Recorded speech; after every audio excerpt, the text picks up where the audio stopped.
आपकी खबर का बहुत बड़ा असर हुआ है।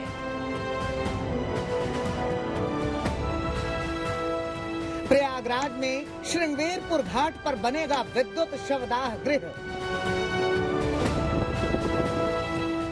शुक्रिया सरकार कि आपने आज तक की सुनी। जरूर कहना है कि उभर आए शवों का अंतिम संस्कार हो जाए तो बेहतर हो। शुक्रिया सरकार कि आपने आज तक की मानी तो बेहतर हो।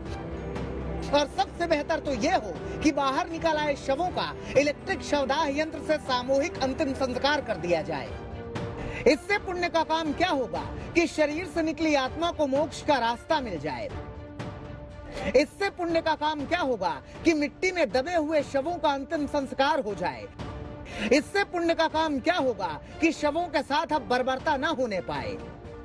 इससे पुण्य का काम क्या होगा तो विद्युत सौदागरी बन जाएगा, तो जिससे जो है लोगों की असुविधा नहीं होगी और लोगों को कम पैसे में जो है अंतिम संस्कार हो सकेगा। जगह चिन्हित कर ली गई है। जगह चिन्हित कर ली गई है। हमने 18 तारीख को अपने इसी शंखनाद में प्रयागराज में गंगा के किनारे शवों की कतारें दिखाई थी और कहा था कि इन शवों का सामूहिक संस्कार क्यों नहीं कर दिया जाता। हमने 25 तारीख को अपने इसी शंखनाद में फिर से खबर दिखाई थी और फिर से सरकार से मांग की थी कि गंगा के किनारे इलेक्ट्रिक शवदाह गृह बनाकर शवों का अंतिम संस्कार सामूहिक तौर पर क्यों नहीं कर दिया जाता। कहा ना, हमें प्रशासन की नीयत पर कोई शक नहीं है, लेकिन इतना जरूर कहना है कि उभर आए शवों का अंतिम संस्कार हो जाए तो बेहतर हो। रेती पर शवों को दफनाने का सिलसिला बंद हो जाए तो बेहतर हो।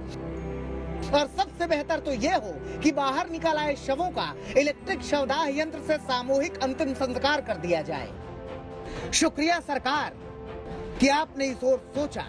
शुक्रिया कि प्रयागराज के श्रृंगेरपुर घाट पर अब इलेक्ट्रिक शवदाह गृह बनेगा।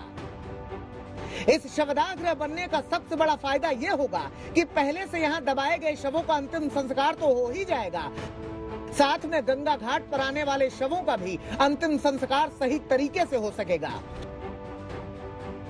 तो कोई अब मजबूरी में गंगा की रेती पर नहीं दबाएगा अपनों का शव, कोई नहीं ओढ़ाएगा रेत की चादर और उस पर राम नामी, कोई नहीं गाड़ जाएगा गंगा किनारे अपने परिजनों के शव पर पहचान का बांस। शुक्रिया सरकार। अभिषेक मिश्रा, प्रयागराज, आज तक।